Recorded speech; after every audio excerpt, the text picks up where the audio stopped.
but Yeah. you're an outdoorsy guy. Yeah. Right? Yeah. And so when you came back from Afghanistan, from overseas, you jumped right back into jobs or just I came back and started checking boxes. Yeah. I'm from the D.C. area.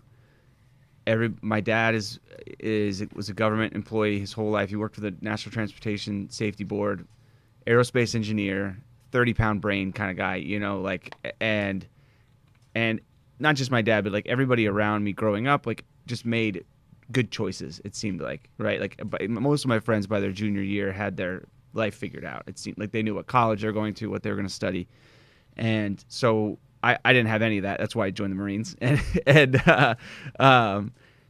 when I came home from Afghanistan, I started, like I said, checking boxes. And, one of those was a job, which was easy for me because I moved back to D.C. where there's just plenty of jobs, especially for somebody with the clearance and the experience that I had. So I got a job working for the Defense Intelligence Agency. And, it made sense when I would tell people, hey, you're home now. What are you doing? Oh, this is what I'm doing. They'd be like, okay, cool. It all kind of got a lot of head nods from people. It's like, okay, yeah, that's what you're doing. That makes sense. And got a new truck, apartment, was living in the city. And if you looked at my life from the outside, everything looked great.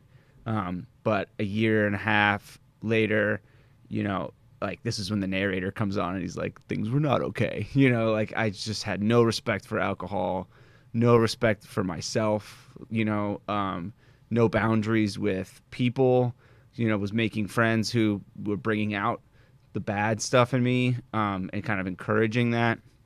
And it was really, I didn't realize it until actually relatively recently how like severe my spiral was.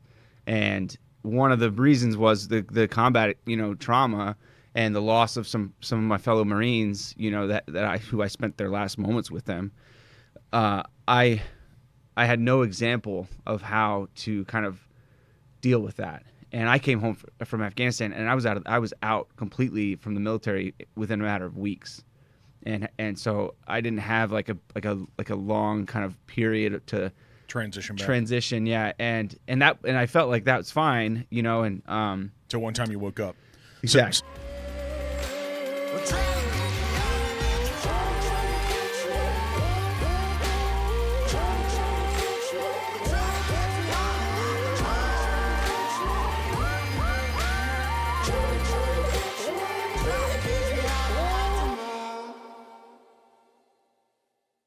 So you spoke to said, hey, you didn't have respect for some of these things. Yeah. When you say you don't have respect for alcohol, things get bad. Yeah. Right? Yeah. And then it's that relationship with it, right? And so what you said it pulled out the bad inside of you. So you have a podcast called Stubbornly Positive, right? Yeah. So my wife and I, yeah. If you're a stubbornly positive guy, you probably didn't know that term when you were going through that. No. That came, the whole idea of stubborn positivity came from Fred, and another part of my journey and a big piece of my puzzle was the story, right? And for a long time, for that year and a half that I'm talking about, where even longer, 2 years really, where I was just had no respect for substances and stuff like that. I wasn't talking about Afghanistan because I thought that's what you do. You come home and you don't talk about it. And like I was I was the like uncle at the end of the bar, That's Craig. He was in Afghanistan, he saw some shit, sorry. And once you do that, it opens it up for me. Yeah, okay, right. And but he doesn't talk about it, and like that was like the stereotypical kind of veteran that I thought I was supposed to be, because I had an uncle who was in World War II, the Battle of the Bulge, like unbelievable. So this stuff goes deep in your family. Yeah, and I was like, and that's Uncle John, and he was in the Battle of the Bulge. Most of his unit got wiped out, and that's about as much as we know. He doesn't talk about it, right? And I thought, all right, that's how we do this, and everybody, probably has a family member or somebody they know that's kind of taking that similar approach, and it wasn't working. You thought that's what you were supposed to do? Yeah, and Fred, is that where the deep trauma comes from? Is putting it away and not dealing with it? Absolutely. I mean, it's like anything. If you have a little cut on your arm and you ignore it, yep.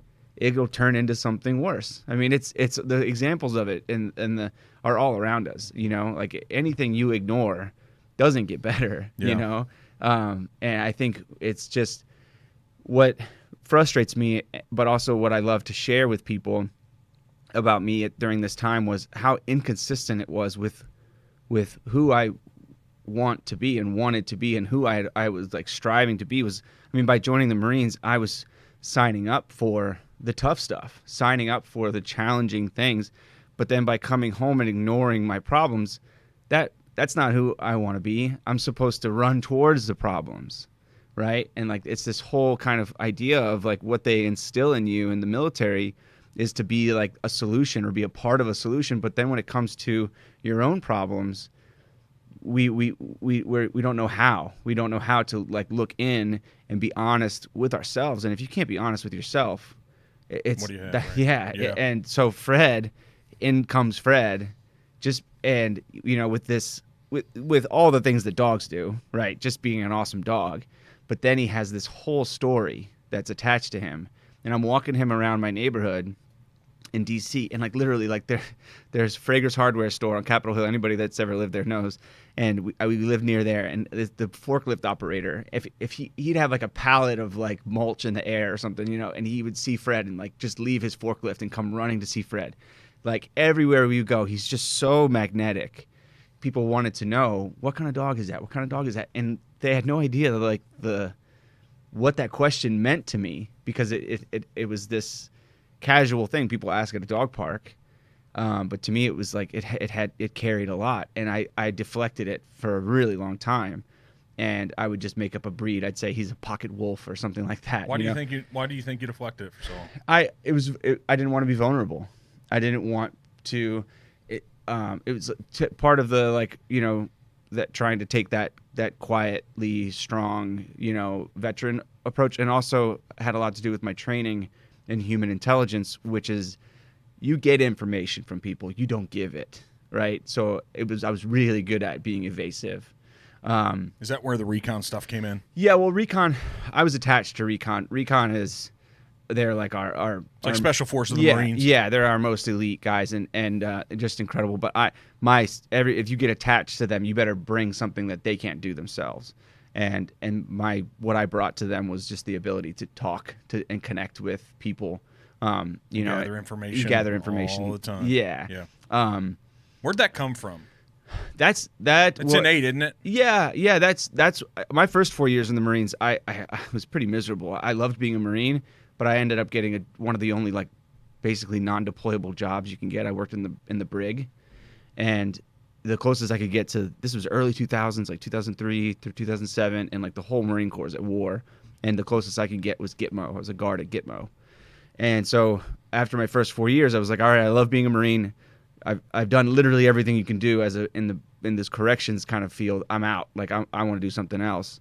And I found the field of human intelligence and counterintelligence, and it connected the part of the being a Marine part with who I was as a person, because I was a very bad student, but if there was a class in like making friends, that would have been my 1A, Mm-hmm. Like I was always connecting with people, curious about people. Could you articulate what that was? Did the Marines figure it out about you? How'd you know this? No, I mean, the Marines, the Marines are famous for having I met a kid who was like, who spoke fluent Arabic, who was like scooping chow, like they're famous for kind of at times maybe mismanaging some of their resources. I found counterintelligence completely by accident, because I had to get out of the Marines for like a brief period, because they wouldn't let me leave the brig. They wouldn't let me leave corrections, because they had a hard time keeping people in that job.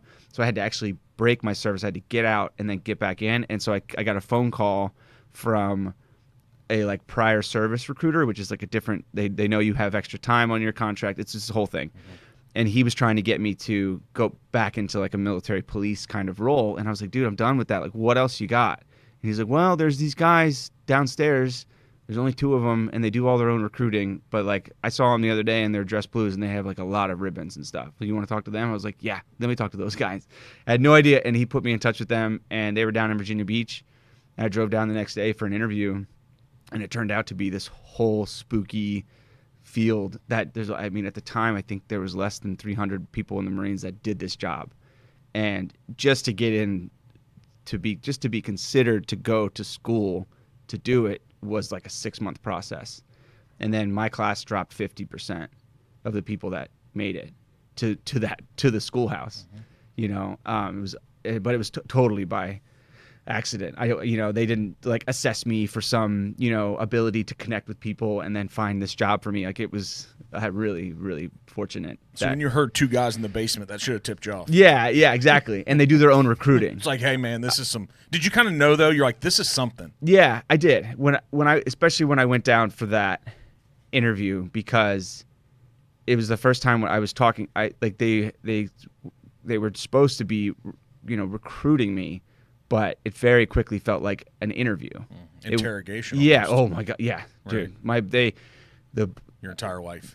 Yeah. They just pulled me apart, and it was incredible. Like, the way they just dismantled the little, like, any little thing I said, they could just like dissect it and just make me feel like a piece of crap for it. And I was like, whoa, like, how did you do that? It was amazing. It was really cool. And I just wanted to be a part of that.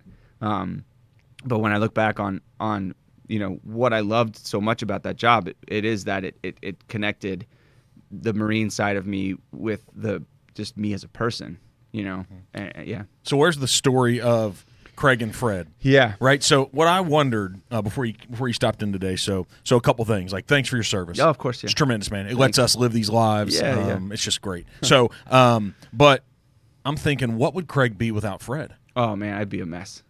Yeah. So let's figure out who he is. Tell us this story of Craig and Fred in this journey. I mean, if I hadn't, I found Fred in just the worst imaginable place, a war zone, and I think that means a lot of different things to different people. But like for us, it was just, we landed, we inserted out of helicopters. There was no established coalition presence in this area of Afghanistan that we were going. The closest that we could get to kind of like a barometer for like what we were walking into was a unit that was miles south of where we would be going, and they were losing a lot of Marines, like almost 10 a week killed in action. And we were going north of them into basically into the Taliban's kitchen. And so the reason I emphasize that in the book and in my talks and stuff is because there's a lot of awesome dogs that come back from overseas, but and it's not to take away from anything, but like a lot of the times they're living on a base, those dogs, and so they're used to troops, they're used to like that environment, and they're still awesome dogs, and I'm not trying to one up anybody, but what's just so significant about Fred is that we landed on him. We set up a compound in the middle of the night, like just found an abandoned house and just fortified it with sandbags. We spent over a week just under constant fire from like 280 degrees, and like well organized, accurate, very confident Taliban, which was like crazy to see, like how they would engage and then engage from somewhere else. Like, you hadn't experienced that yet. No, yeah, and they, like when they would shoot RPGs, they would be from like 2 or 3 locations at the same time, as opposed to like one and then some small arms fire while they haul ass. Like they were just really committed to trying to overrun us, and it was in the middle of the chaos. We would see this dog, and he's like just trotting around, this battlefield like like a little cartoon character, and it was just so. Just looking at him would make you smile, And then after things calmed down, I couldn't help myself. I walked up to him and gave him a piece of jerky, and he wagged his tail when I got close to him, and so that was where Stubborn Positivity was born. Because as I got close to him, I could see he's covered in bugs. He's hot and he's hungry. He's clearly not like a base dog that has been taken care of. He's been on his own for whatever, like the first 8 to 10 months of his life, which is long enough for a dog to have become, like mean and like unapproachable. and it just, I mean, dogs learn from other dogs, and all the other dogs that we saw around him were like that, where you didn't get close to him. And here he was, I get close, and he starts wagging his tail. And I'm like, dude, what is this? Do you not know where you are? You know? And something was different. It was just different. Yeah, and that was our first moments together. You know, I didn't recognize the significance of it until fast forward years later. I'm at a dog park in D.C., and I'm running from my problems. I'm ignoring my problems. And somebody asks me the question, and it was probably the way she asked it that brought my walls down. I just started to tell it. She was like, "What kind of dog is that?" And I was like, "You know what? Like, buckle up." And I told her the whole story. And on the walk back from that day to our apartment, I looked down at Fred and I just started to cry. And I was like, "Dude, like, you did it. You finally pulled it out of me, you know." And I started thinking, the more I told the story, because eventually I was like holding court at the dog park. People who were coming, bringing friends, like, "You got to come meet Fred," and I'm like telling the story to like a dozen people, you know, every day after work. And the more I told it, the more I reflected on it. The more I reflected, the more I remembered, and the more I started to realize, like, whoa, like, this is bigger than me. People are really responding to it, and it could have really gone wrong at any moment, like for Fred and for me. And the fact that it didn't, that in of itself it means that this is what our duty to share this. And when I started to think about where it started, I thought about those first moments when he chose to wag his tail, when everything on paper should have been telling him to do the opposite. And I was like, wow, if a dog in a place like that can find it in himself to wag his tail at a total stranger, and what's my excuse? What's any of our excuses when we're facing adversity, when we're facing, you know, challenges or anxiety or whatever it is? There's still something that we can find to wag our tail at, and it doesn't make your problems go away. It makes them a little bit more approachable, you know. And that's the whole kind of idea with stubborn positivity is, you know, it's a much more reflective kind of, you know, idea of like just finding a moment in your life where you chose to wag your tail at the world, and it opened doors, you know. And it's so much fun to tell the story, and then to hear people's kind of versions of it too. So before we came on, and you just brought it up about, hey, like, what type of dog is he? Yeah. So you just went through this on your Patreon channel, I think, right? And so are we allowed to know what type of dog is he? Of course, yeah. Do you want me to tell you on the podcast? Let's go, can we? Yeah, of course, yeah. So we waited for 13 years to answer this question for a lot of reasons. One being, I'm gonna snap a picture of him while we're sitting here talking. He's over here with me now. Good boy. He must have found something on the. Hey, buddy. What are you doing? Oh, you that's good boy. Good. Okay, so I liked for a lot of like it's taken this many years to kind of get to the answer, and for some reasons, like for a while I just liked the mystery. He's like a raptor. He'll test the fences until he finds there's glass on the other side of that, so he can't go anywhere. Nice. Well, he loves a window. What's in there, bud? Yeah. I liked the mystery. You know, I liked hearing people's assumptions. The corgi thing would always make me laugh because I didn't see any wild corgis running around over there, you know, and also we hadn't found a company with like the resources to actually answer it, because from what I understand, a lot of the genetic stuff with dogs is regional, you know, or if you look into it and they would ask for a picture of the dog, and it's like, are you really testing the DNA, or are you just like, you know, eyeballing the photo? And so we found through an organization called Puppy Rescue Mission, which is amazing.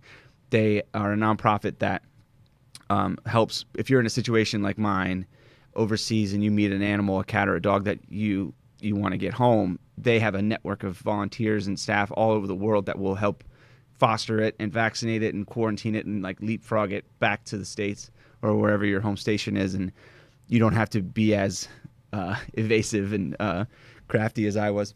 And so they've used this company called Embark for some of their dogs, and they've had great results. So we went with it. Embark sent us a free kit, and you know, and we swabbed his cheek, which was like wrestling an alligator. He's not into it. And we sent it in, and so it's the full like breakdown of what he is on our first episode of our podcast, because we felt like we just really wanted to give it the like time that it. So don't give us too much. So they can go check it out. Right. His genetics go back 15,000 years. He's 100% one type of dog. And so those two things right there are just insane. We don't find that in this country. No. Right? Right. It has to be bred. Yeah, I mean, the oldest breed of dog is like 300 years, right? And like the first people to really, like, I think selectively breed dogs were the Egyptians, but it was like, you know, kind of hard to figure out what they were going for. And it didn't really start until Europeans, you know, started to like, oh, we want these traits and we're going to, you know, manipulate the genes. So 15,000 years. 15,000 years. And the reason they know that is because they found a fossilized like family of like early humans with like a dog that was clearly like a wolfish like dog that had been like a, you know, they could tell it was smaller than like a regular wolf, and some of its features, I think, you know, maybe made it seem like it was part of their family. And so the name at first doesn't really hit, like, it doesn't really, you know, capture the majesty of Fred. They've classified this type of dog as a West Asian village dog. That doesn't do him justice. No, it doesn't. But then when you start clicking through what Embark sends you, and you start reading about how early humans, you know, brought dogs along with them, you know, and what roles they provided. Exactly. Yeah, and how his genetic code, his ancestors were the first ones to like go from being a wolf to like a companion. And then it's like, oh my God, it makes total sense that he wagged his tail at me, because that's what all of his ancestors did. Like they were like, yeah, like I'm with you. Like, let's do this. You know, I you know, I'm here for it. Do you think you, coming back from the military and what you went through, after a year and a half, right? Was it almost that, not to speak for anybody else, but is it coming back to try to find like, what's my identity going to be now? Yeah, that's what I would assume it would be a little bit. Yeah, absolutely. That's it. It's like, yeah, you, so much of being a Marine or being in the military, it's like probably similar to like what an athlete would go through with when they retire. You know, like, that's, you know, so and so, and they're a hockey player. Like, what's your purpose now? Yeah, right? And it's like, whoa, what do I do now? You know, and so being a Marine is like, that's Craig. He's a Marine. You know, and it's like you fit in a box. You know, for better or worse. So thank goodness you had him. Yeah. To maybe start to find another identity. Yeah. To actually, the way I see it is, he reconnected me with who I was before the Marines, because a lot of the confidence that I had as a kid was kind of beat out of me through, you know, the military and through, you know, just through my training and stuff. And, you know, but like when I was in high school, like I never missed a chance to get on stage and like do a skit or, you know, do morning announcements or, you know, just whatever. I was so unafraid of just like talking, you know, on stage or with people or whatever. And my training and stuff in intelligence, like, kind of you had to curb that. You couldn't offer a lot from yourself. You had to get it from other people. Do you have that back now? Absolutely. Yeah, so is the form of Craig Grossi? Yeah. Is the form of you now the best person you've ever been? Yeah. I know you don't want to say that, no, but is it? I can say it. Yeah, I am. I don't drink to excess. You know, I have a clear path of, you know, what I'm supposed to do. I have a wife that is just like way out of my league in every way, you know. And so how'd that happen? That happened because of Fred too. Like, I owe my life to this dog. Like, I was playing hockey with a team of veterans in Boston, and we went to a restaurant for like an event afterwards. And Nora's a musician. She was at the time touring the world with her sister's band. She's in a band with her sisters, and she was accompanying other bands and stuff on huge shows, huge venues all over the world. And she was back, you know, from tour, and she came to this event to like meet the team and take pictures and stuff. I had seen her, but I didn't like. She's like the sun. I couldn't look at her for too long, and I started telling the story turned out to be one of her friends. I started telling the story of Fred, and she was like, "Hold on, I gotta go get my friend Nora. She just got a dog. She's gonna love this story." And Nora comes over, and I was like, like, you know, like my voice got deeper, everything got a little scarier, you know, and we just connected. She had just gotten her dog Ruby, which is now our other, you know, my dog too, and we just, you know, kind of became friends. And it wasn't until about a year and a half later that we started dating. And but yeah, if it wasn't for me telling the story of Fred, and when I tell the story, you see this side of me that is so confident and open, and like, you know, and I think that's what she saw, you know. And then I shared with her some of my early writing when I still was self-sabotaging, and when it came to what I wanted to do next. I had this idea of writing a book, and I knew I loved the story, but there was still a big part of me that was like, you can't do that. All right, so the books you've written two. Yeah. In 2017, it was Craig and Fred. Right. And so that's kind of the story we heard, a little small version. Yeah, of it. yeah. But they can go out and find way more of it. Right? Yeah, oh yeah. Because we have a short period with you today. Right, yeah.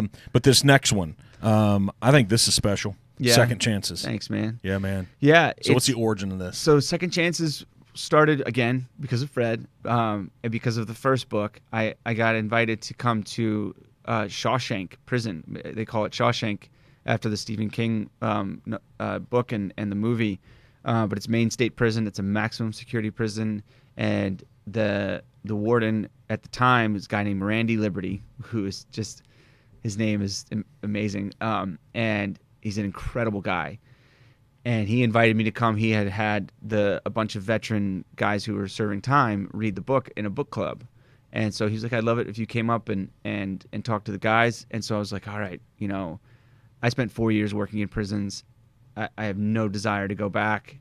Let's do this in and out, you know. And I prepared myself, you know, with all I think what a lot of us would assume about people in a place like that. I was like, they're going to have excuses. It's going to be like this and this and this. And Fred goes, like, I'm walking in through the parking lot, and Fred's trotting into it like we're going to the pet store, you know. And I'm like, dude, you have no idea where we're going. Like, you dummy, you know, like, this is bad. It's bad in here. And I was wrong. I was 100% wrong. Once we got behind security and into where the inmates were, the we call them residents, the men, and I met with Randy, and that was one of the things I've noticed right away was he referred to them as men. He's like, let's go meet the men.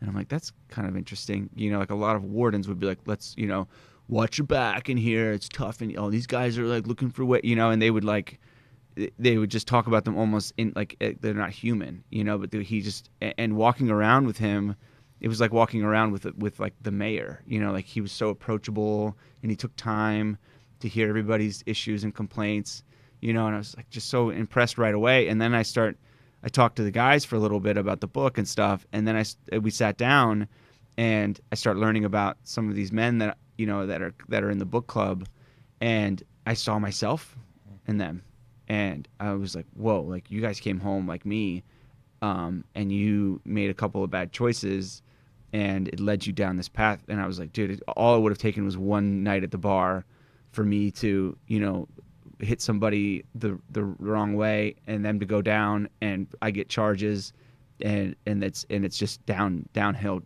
like quickly, you know.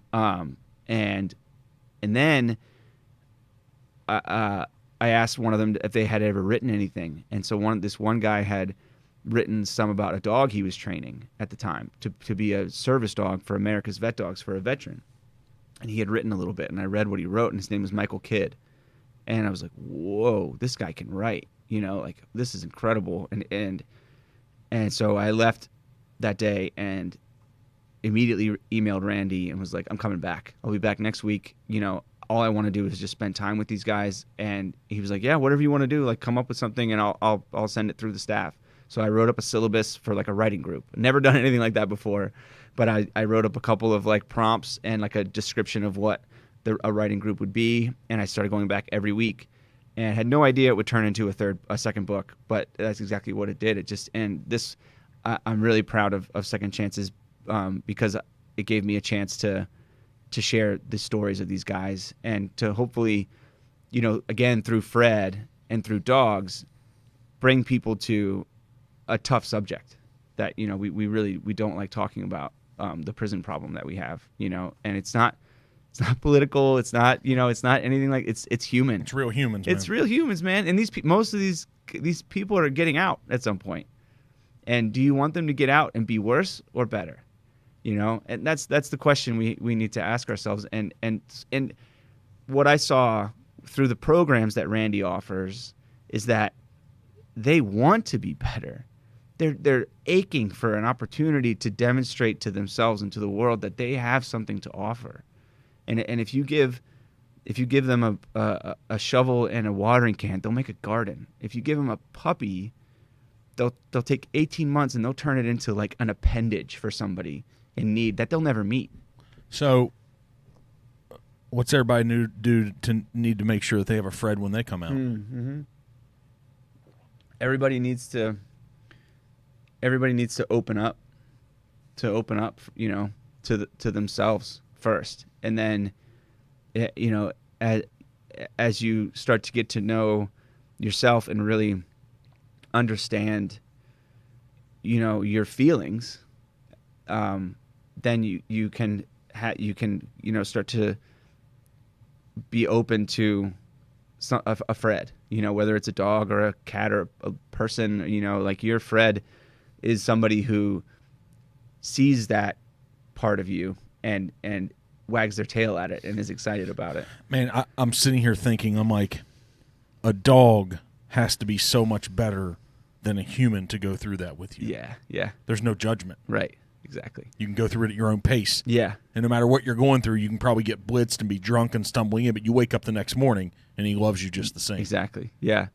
And he shows you that you don't need that stuff to enjoy life, like he pulled me through the story, like, and through being just so magnetic, he pulled me towards something I was hiding from. He pulled me towards, my trauma and my story, and like forced me to share it. And I was stubborn about it, but he showed me how to be stubbornly positive.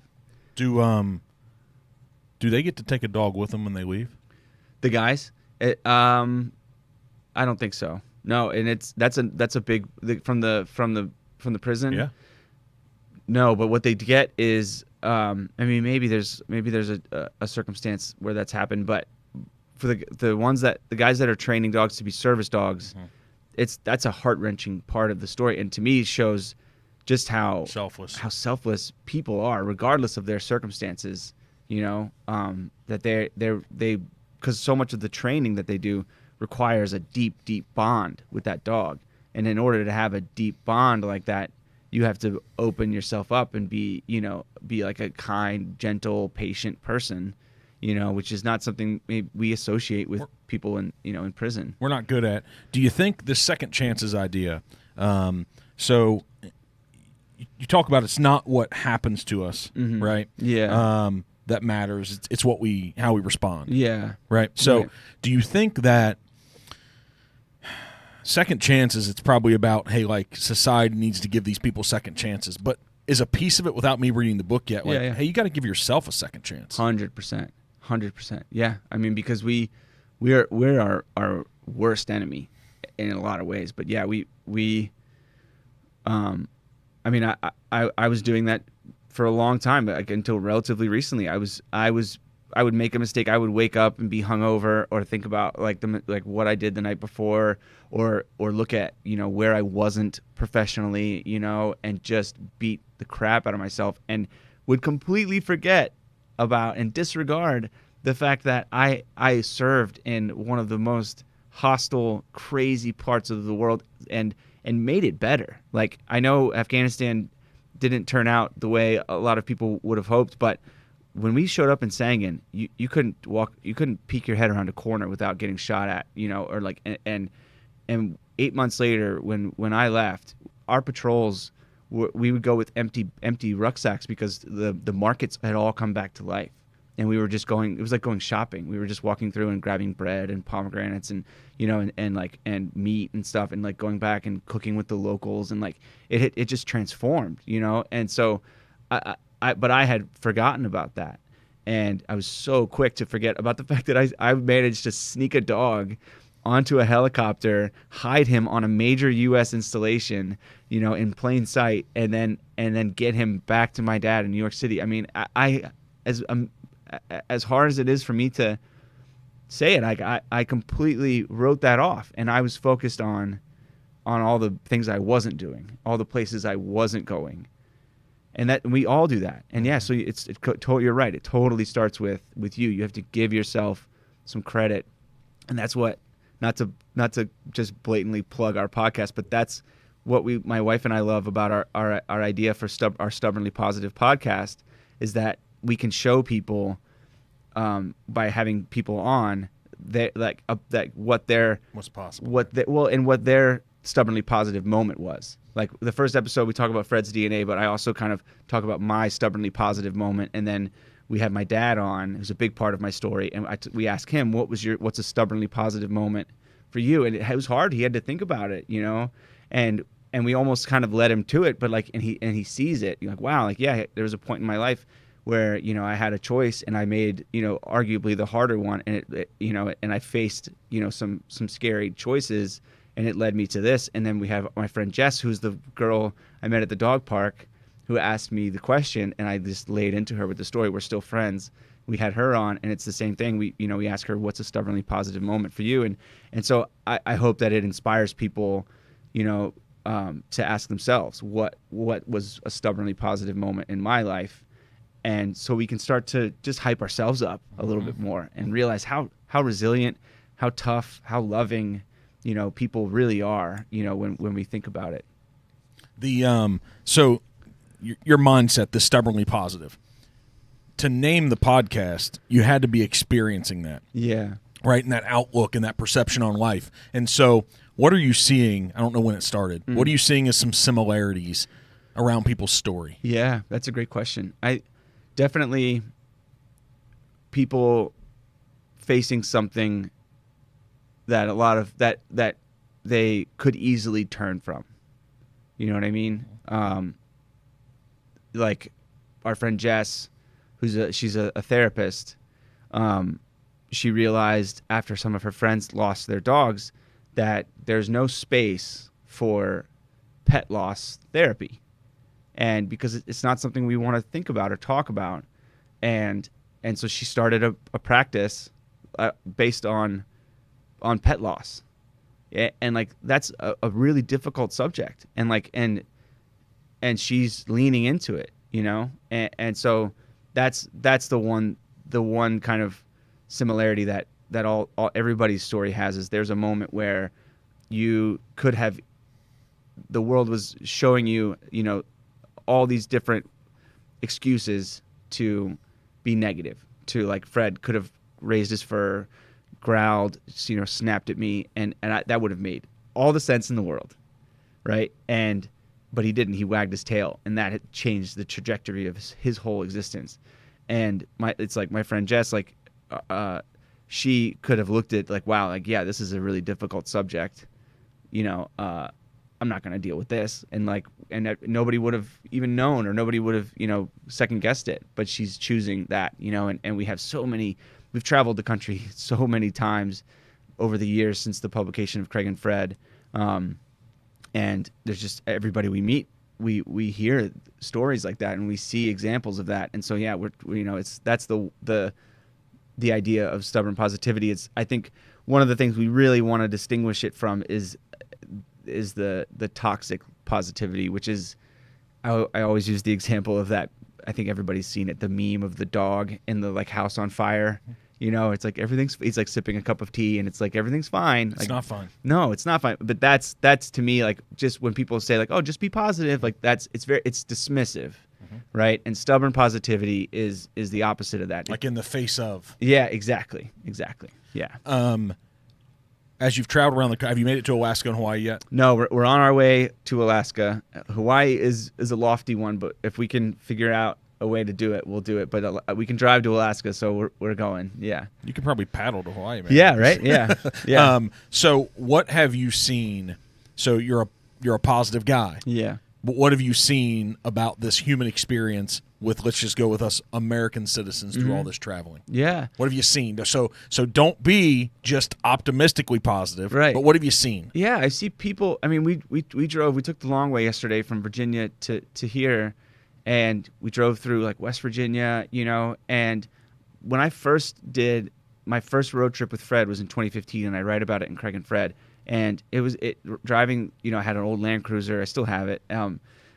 But she's not great on the highway, so we took a lot of rural routes. What's her name? That's Gene. I named all my trucks after the characters from Bob's Burgers. And I I'm a big Bob's Burgers guy. But so 2015, you're making the travel. And I remember driving through these towns, and it really ripped your guts out, because it was like, man, like they're looking bad, like these towns are run down, and driving through yesterday, there's still some work to be done, and you can still tell people are struggling, but there's a lot of the towns like that have a lot going on. You see the libraries coming to life. You see little businesses, like breweries and bakeries, and like it took us, one of the reasons it took us so long was we kept stopping, because it was like, wow, look at this little town, and so I feel like Americans, are starting to reconnect with. We've been sold for a long time that the worst version of ourselves, and to assume the worst about one another. And I'm very hopeful, and I'm starting to see evidence that we're not buying that anymore. That people, are starting to see that that's just not who people are. Americans or otherwise, like humans. Because we were humans before we were Americans. Yeah, exactly. And, right. Early humans wouldn't have survived if we always assumed the worst about each other. Mm-hmm. We would have just beaten each other to death and like never have evolved into a society. And dogs are a great example of that, because dogs, want to connect with us and want to be, a part of our life. And so they're a way for us to connect with each other. Like I love thinking about like early, 15,000 years ago, like early tribes of humans, like walking to like the earth and like with their dogs, and like coming across another tribe and be like, hey, cool dog, like talking about their dogs, and like, so what's the human intelligence, Craig, though? Yeah. What do you say? Because you do have to be aware in the world. Of course. Right? Yeah. So how does that, Craig, meet with this? Maybe humans are inherently good. Yeah. Is that maybe just like a really accomplished, well-packaged dude now?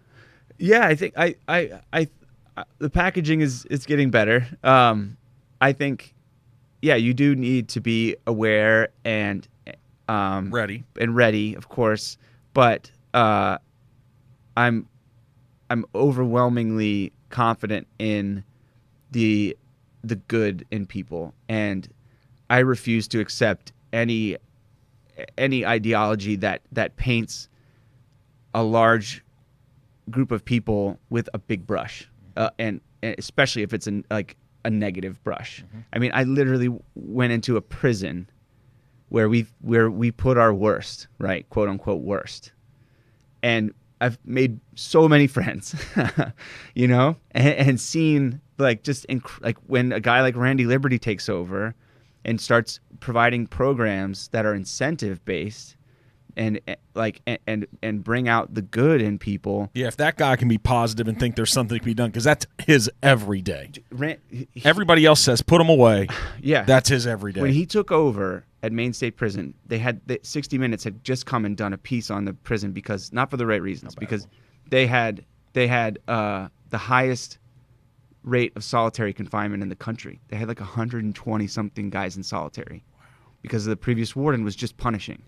And within weeks, Randy took over and started creating programs that, brought the good side out of these guys and rewarded them for the good stuff instead of just punishing them for the bad stuff. Oh, to hear his story about why that was his perspective. Exactly. Well, yeah, and that's a big part of Randy's story. I bet. And I could have written a whole book about Randy. Yep. I gave him a whole chapter, but it would have easily turned into a whole book just about Randy. Is that in Craig and Fred, or is that in Second Chances? Chances? That's in Second Chances. Okay. Just a quick note about Randy.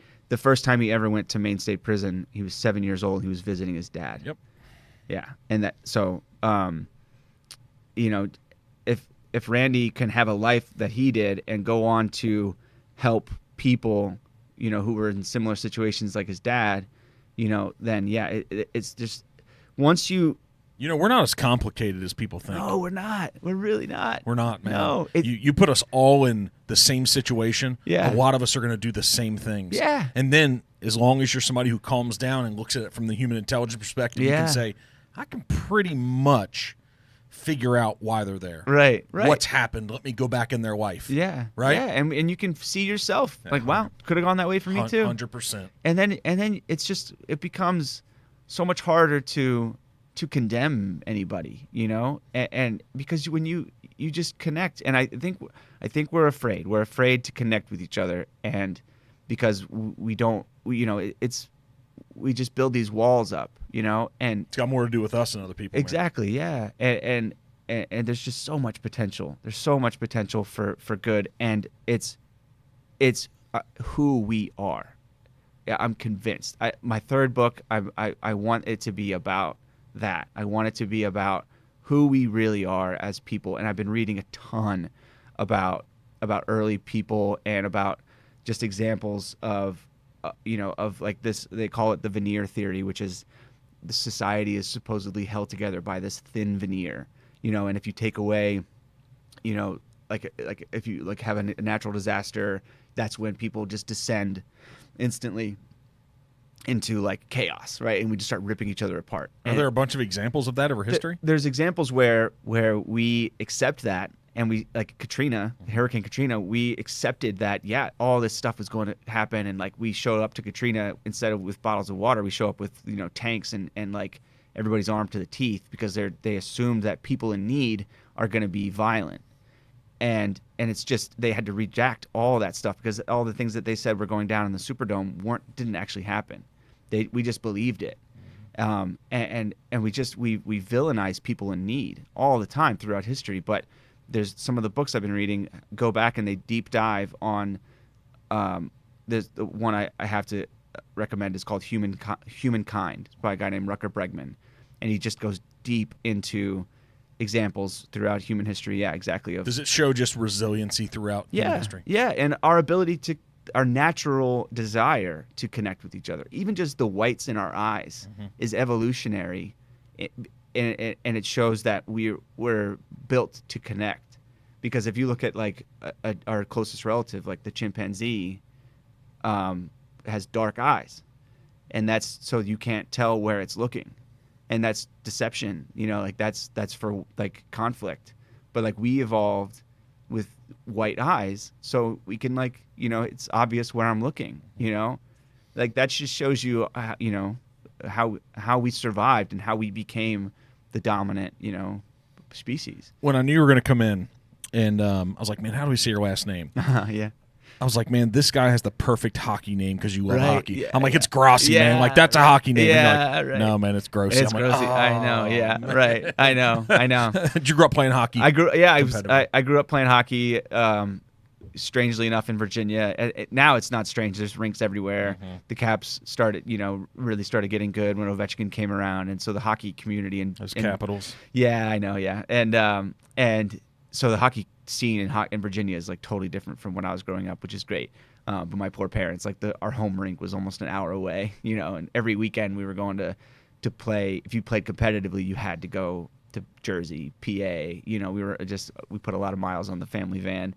But yeah, hockey's been a huge part of my life, and that's another way that I've been able to kind of reconnect with myself after the military and kind of discover myself. Yeah. So we got a couple more minutes as we wrap up here. So I had all types of notes. I could talk to you for hours, dude. Man. You're such a cool dude. Thanks, man. Yeah. Oh, you too, man. Yeah. This is really cool. I wish we had more time. You got a journey, man. Yeah. How far are you booked out the next 3 months to 4 months? Do you know where you're going? Yeah, we not much further. I mean, in terms of confirmed stuff, we have tonight at the library here, and then and then Utah. We have a couple events around the Salt Lake City area. One of them is a corporate event, and then the other one's like a public for some of the first responders in that area. But I think it's open to the public, so we'll put all that out. And then, Alaska is the goal, is the dream. But if we get to Utah and we spend about the next week or so in Utah, and I can tell Fred isn't psyched about being in the truck and about driving, and I have no reason to think that he will be won't be up for it. But I don't want to drag him to Alaska. Yeah. I want him to be like, let's go, and so. If he'll be that way. I know. You guys speak the same language, exactly. right? I mean, and this morning, we spent 8 hours in the car yesterday. So is he happy about this? Is this a happy Fred? He's so happy. Yeah. I mean, he lights up when we go somewhere new. Yeah. We live in Maine. We love it there. I thought, I'll give him as much land as we can get. I got like about 17 acres or so. And if we're home for like a month or two, he starts looking like, all right, I've smelled everything here. Like, let's go somewhere. Is Maine as cool as we think? I've been to a lot of places, but I haven't been to Maine yet. Maine is really cool. I feel like I'm getting away with something when we live there. Like there's so much from the coast to the mountains, like, and everything in between. Maine has a lot to offer, but I love Kentucky too. I wish we had more time in Kentucky. We got something special going on. Yeah, you do. There's something different, man. Yeah. We really love it here. I wish we could have come a couple days earlier and really looked around, but maybe we'll swing through on our way back. Yeah. We just had a lady in from Singapore. She was really? born in Australia. Nice. From Singapore, and she does a lot of trauma stuff. Like it's the first person like that I've had in here. Wow. And we had good conversation, but she goes to the big cities around the world. Cool. And she said, you guys are just nice. Yeah. But you probably experienced that in Maine. Yeah. I'm assuming. But the people, I feel like Kentucky has a lot in terms of just the people. I feel like Kentucky and Maine have a lot in common, where people in Maine are act mean, but are nice. And I feel like in Kentucky, people don't necessarily act mean, but they're maybe a little bit rougher on the outside, but they are nice. And we'll go all in with you, man. You'll go all in, and the sincerity. Whereas I feel like, other parts of the South, it's like everybody acts really nice, but maybe it's not really who they are. But it's not. It doesn't go much deeper than that. Maybe you need to come hang out with us a little bit. Yeah, I think right? so. I think yeah. So how do we follow your journey so we can get you out of here? How do we do that? On Instagram and Facebook, it's Fred the Afghan. Our website is fredtheafghan.com. Our podcast is Stubbornly Positive Podcast. It's on Spotify, Amazon, and Apple Podcasts, and we're going to get it on all the other ones too. But it's, our first episode's out now. We've already recorded the next two, and my wife has added another thing to her plate. It's tough, man. It's tough. She's doing all the engineering, all the sound for it, and I'm just in awe of how she can do that. It's tough. I know the energy we put into it, and we feel like we're just starting to hit our stride. Really? Yeah, wow. man, and we have a lot of hours in it. Yeah. It's like anything in life. You just keep going. Right. You'll eventually get there. Yeah. So that's the books are Craig and Fred and you actually recorded them on Audible yourself. I did. Yeah. So many people don't. Cool. Right. How were you able to get away with that? Sometimes the publishers want to push back on I had to audition. Okay. Yeah, I had to actually read a chapter into a microphone and make sure that that I didn't have a weird voice. So did as writing a book. Let's get this out of here because it's 11:09. Yeah. Okay. Everybody talks about writing a book. Right. Okay. Are you happy you did? And what was that process like? Explain this to us. I'm extremely happy that I did. The writing process. I feel like people maybe think too much about it. Writing is so primal. I feel like people, again, going back to just disqualifying yourself. You think, I don't know how to. I don't have a good vocabulary. I don't. What about punctuation? What about? I'm like, no. You have a vocabulary that you've developed your whole life. When you talk to your friends and family, they love the things that you say and how you say them. That just comes right out when you start to write. If you disconnect yourself from that little voice that tries to poke holes and everything. And so, yeah, when you sit down to write, it's your voice, just on paper, or on the screen.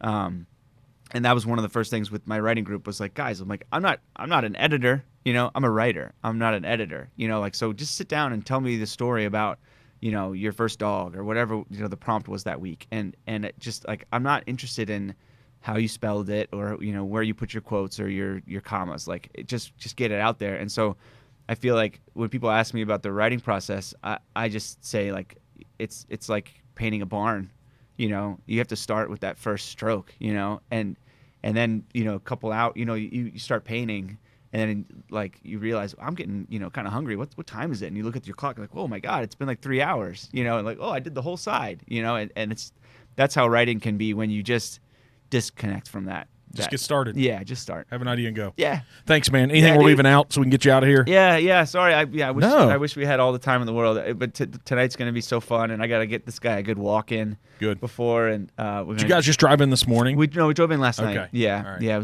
It was a long one. The rain made it a little bit of a haul. It took us a little longer than it should have with the rain, but yeah. Go sell and sign some books, man. Yeah. So second chances. Give your one in life. Give yourself a second chance. Yep. Give others. Exactly. Look for the positivity. Yep. Find a reason to wag your tail. Yeah. Awesome, dude. Exactly. Thank you for coming in. Oh, of course. This was so fun. All right, man. Thanks, sweet. guys. Yeah. Yeah.